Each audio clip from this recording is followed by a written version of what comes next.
नमस्कार दोस्तों, स्वागत है आपका हिंदी नॉलेज शो में। तो दोस्तों, भारत ने जो चीन के चेलों की सफाई का अभियान चलाया है, इसमें एक और नया आयाम जुड़ गया है, एक नई कड़ी जुड़ गई है। हुआ क्या है दोस्तों, इस बात को मैं पूरी डिटेल से आपको बताने वाला हूँ। पूरी स्टोरी लाइन के हिसाब से बताऊंगा कि अभी 1 महीने पहले से स्टार्ट हुई थी ये कहानी, और अब ये भारत ने इतनी सख्त कार्रवाई करने की जरूरत क्या पड़ गई, जबकि भारत चाहता नहीं था, बिना चाहते हुए भारत ने किया है। तो पूरी डिटेल से मैं आपको बताने वाला हूँ। आपको इस वीडियो देखने के बाद कोई वीडियो नहीं देखनी पड़ेगी, थोड़ी सी लंबी हो जाएगी, 1-1.5 मिनट जो रेगुलर वीडियो होती है, लेकिन आपको डिटेल पूरी मिलने वाली है। तो हुआ क्या दोस्तों, आपको पता होगा कि अभी 1 हफ्ता पहले ही भारत ने एक जो हमारा लेपू लेक है, जो नेपाल और चीन से लगती हुई सीमा है, वहाँ पर लेपू लेक एक दर्रा है, उसके जरिए हम एक रास्ता बना रहे हैं। भारत और चीन में एग्रीमेंट भी हुआ था कि उसके जरिए हम जो कैलाश मानसरोवर की यात्रा है, उसमें उसके समय में भारी कमी आएगी। हम जल्दी वो मतलब कि जो यात्री हैं जल्दी पहुँच सकेंगे, और भारत के लिए एक स्ट्रेटेजिक एडवांटेज भी होगा चीन के खिलाफ में। तो ये भारत ने एक काम स्टार्ट कर दिया था, तभी नेपाल ने उस पर वहाँ पर कोई इतना खास ऑब्जेक्शन नहीं किया। लेकिन जैसे ही अब इसका उद्घाटन किया गया है, एक तरीके से इसे खोल दिया गया है, तो यहाँ पर चीन के कहने पर नेपाल को हो गया दर्द। जी हाँ, मैं क्यों कह रहा हूँ कि चीन के कहने पर नेपाल को हुआ, ये मैं नहीं कह रहा हूँ, ये कह रहे हैं हमारे आर्मी चीफ का आज बयान आया था, कल आया था।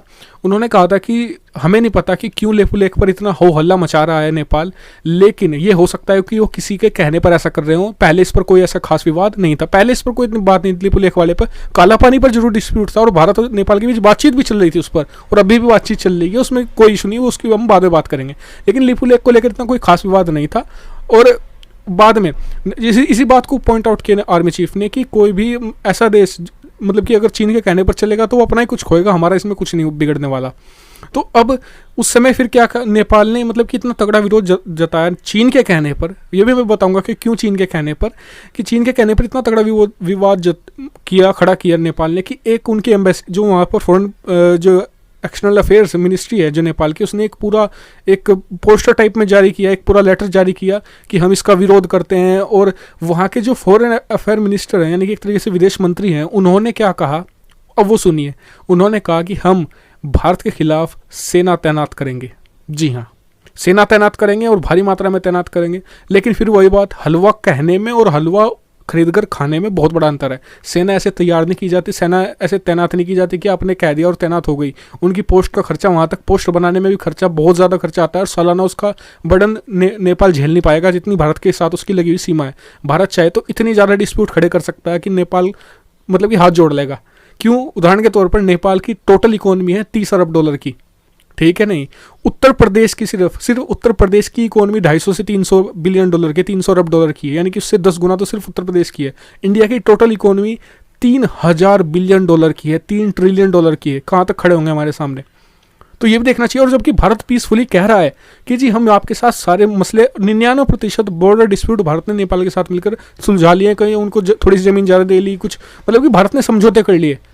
इतना बड़ा देश होने के बावजूद भी नेपाल के साथ करके दिखा दे, नेपाल चीन के साथ ऐसा करके दिखा दे, हो ही नहीं सकता, असंभव चीज़ है यार।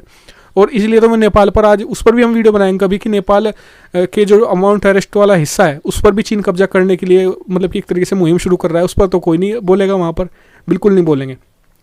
तो अब उन्होंने किया क्या है, भारत के साथ पहली बार एक पुलिस आउटपोस्ट बना दी है, आर्मी ने तैनात की, एक पोस्ट बना दी 18 किलोमीटर दूर। आज ही जब मैं वीडियो बना रहा हूँ उससे 3 घंटे पहले ही न्यूज़ आई है कि एक पुलिस की आउटपोस्ट तैनात की है, यानी कि एक पुलिस पोस्ट बना दी है, छोटी सी पुलिस चौकी आप कह सकते हैं, 18 किलोमीटर दूर। ये लेकिन एक सांकेतिक विरोध है भारत का, लेकिन इससे भी कुछ खास उखड़ने वाला है नहीं। भारत यहाँ पर, भारत का साफ है, जो भारत कहता है वो चुपचाप कर जाएगा, कोई कितना चीज़ चल रहा है, इसमें नेपाल अपना ही खोएगा, भारत का इसमें कुछ नहीं खोने वाला, क्योंकि भारत ने कड़ी कार्रवाई कर दी है। जी हाँ, पहले आप जान लीजिए कि नेपाल क्यों कर रहा है। दरअसल आपको बता दूं कि नेपाल में जो सत्ताधारी पार्टी इस समय वो है कम्युनिस्ट पार्टी ऑफ नेपाल, ठीक है। उसके जो प्रधानमंत्री है केपी ओली शर्मा, वो अपनी सत्ता गंवाने वाले थे अभी 1 हफ्ते पहले ही, लेकिन चीन के एक तरीके से जो इंटरवीन किया चीन ने, वहाँ पर चीन के जो एम्बेसडर है नेपाल में, उन्होंने समझौता करवाकर उनकी सत्ता बचवा दी। नानो सत्ता भी गई थी कम्युनिस्ट पार्टी ऑफ नेपाल की। तो फिर अब बात कर लेते हैं कि भारत ने ऐसी कैसी कार्रवाई कर दी है जिससे कि नेपाल को बहुत भयंकर नुकसान झेलना पड़ सकता है। दरअसल 2017 में नेपाल ने भारत से मुनाफा कमाने का एक नया तरीका अपनाया था कि वो मलेशिया से पाम ऑयल कच्चा मंगवाते थे और उसे रिफाइन कर भारत को बेचते थे। भारत ने भी कोई इशू नहीं किया, यहाँ तक कि 2000 आपको पता होगा कि इस साल की शुरुआत में भारत और मलेशिया का विवाद हुआ था। भारत ने मलेशिया से आने वाला पाम ऑयल भी बैन कर दिया था। लेकिन भारत ने छूट दी थी स्पेशल नेपाल को कि आप करते रहिए, हम आप पर बैन नहीं लगाएंगे, जबकि दूसरे और देशों पर भी बैन लगा दिया था भारत ने इस चक्कर में, लेकिन नेपाल को छूट दी थी। लेकिन भारत ने जब देखा कि ये तो एक तरीके से इन्होंने पैर पकड़ते पकड़ते गला ही पकड़ लिया, तो भारत ने बैन लगा दिया। जितने भी लाइसेंस थे जो नेपाल को दिए गए थे वो सब कैंसिल कर दिए हैं और इन पर कड़ी कार्रवाई कर दी गई है। और मैंने पहले ही वीडियो की स्टार्टिंग में कहा था कि भारत का विरोध करने से नेपाल अपना ही कुछ खोएगा, भारत का इसमें कुछ नहीं जाने वाला, नहीं भारत को कुछ खास नुकसान इसमें होगा, नेपाल अपना ही खोएगा। और यही नेपाल को देखना चाहिए। लेकिन नेपाल के लोगों ने भारत को एक तरीके से ऐसे मानना शुरू कर दिया जैसे कि पाकिस्तान के लोग भारत को मानते हैं, और उनकी नेपाल की पॉलिटिक्स में घुस गया है कि भारत का विरोध करेंगे तो वोट मिलेंगे। ये बात वहाँ पर एक तरीके से आम और जनरल चीज़ हो गई है। अगर यकीन नहीं आता ना तो इस वीडियो के अगले दिन, जब मैं आज पोस्ट करूँगा इस तारीख को 16 तारीख को, तो 17 तारीख को आना इसी वीडियो के वहाँ पर जो कमेंट सेक्शन है वहाँ पर देख लेना कैसे कैसे कमेंट आने वाले हैं।